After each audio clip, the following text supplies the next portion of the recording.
But Minidoko, we had a privilege of visiting outside the camp.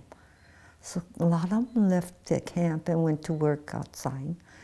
And we had Reverend Andrews, that was a Seattle Japanese minister from Japanese Baptist Church, and my parents were a member of that. And our girls were all member of that church, so we had the privilege of going into Twin Falls to be with our Reverend Emery Andrews was his name, and he would open his home, and we would get to go to his home, and then go out to eat sometime, go out to go shopping, and then, you know, the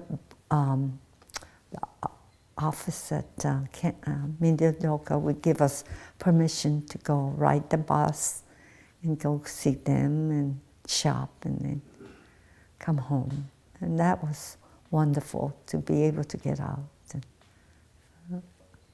yeah. And then I got to go, one year I got to go to a Baptist retreat camp, and they needed girls to work on the table, you know, and so we got to go through Reverend Andrews, and you know, we got to swim in the swimming pool, and in between recreation and working on, we got to do a lot of things. So we were very blessed that way.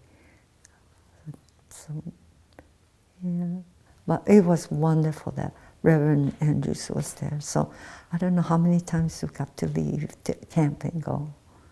And then we used to have church service. So did Manson, our camp. We used to have, you know, church services. And then in Minidoko camp, got to the point where we could, you know, they did little by little, everybody was leaving.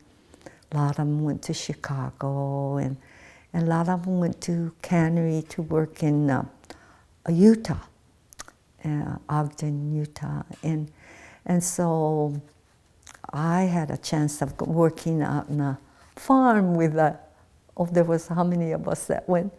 6 of us or something. Couple boys and the rest of us girls. Oh my, but that was hard work. We got to go to Pocatello farm to pick potatoes and sugar beets. We never worked so hard. We had to pick, and you know, potatoes on hot sun, and you know, put this potato in 50-pound sacks or something. Oh, we had to drag them on, fill them up, and we worked anyway. And then towards the end, we had topping beets, sugar beets. And that was a lot of work.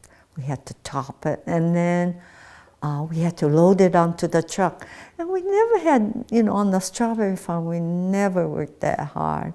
But in sugar beets, we had to top it, throw it onto the truck that came to pick it up.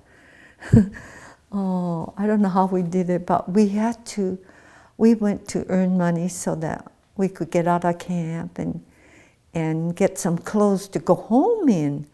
And the fall was coming.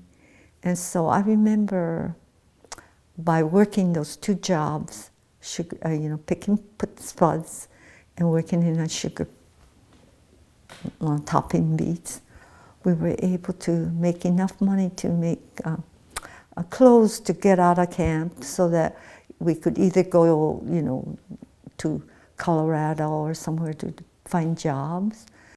I went to Denver several times. One time I had to work in a carpet factory. They were mending, you know, those oriental rugs. And you scoop one by one, tie, and that was another nasty job.